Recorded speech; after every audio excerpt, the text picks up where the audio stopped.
ToonGrin.com. We've had Pirates with Scooby, The Mummy with Scooby, Indy with Scooby, and Naruto with Scooby.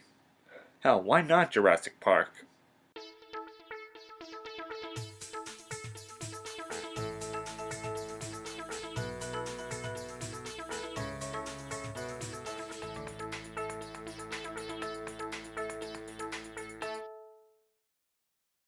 Now, as I've shown throughout the series, Scooby-Doo has mixed up the formula somewhat from movie to movie, but today we're facing a true what-if plot.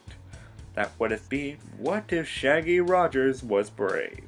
The story starts as usual, the gang is in a spooky mansion investigating, but Shaggy gets a little more spooked than usual, and becomes medically diagnosed to not go on any more mysteries, or this happens.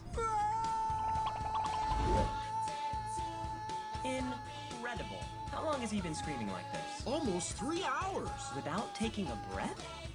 At the same time, still living in that Mystery Incorporated universe, Fred's obsession with trash doesn't land him a good grade with his teacher, so he has to do some extracurricular work in an archaeological dig.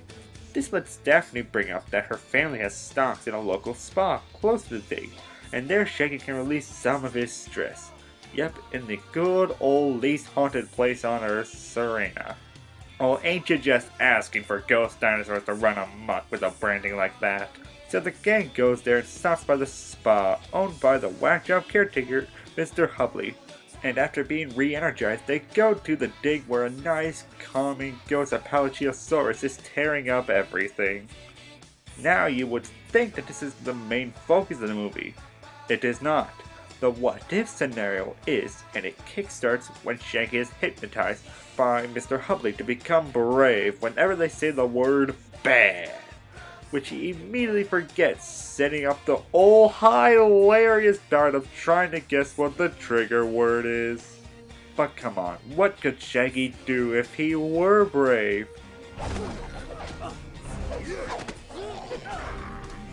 Say hi to your friends, punk. Booyah! The dinosaurs and badass Shaggy scenes create a nice little package of a movie. The ghost dinos in this metaphor being the paper wrapping and badass Shaggy being the present inside.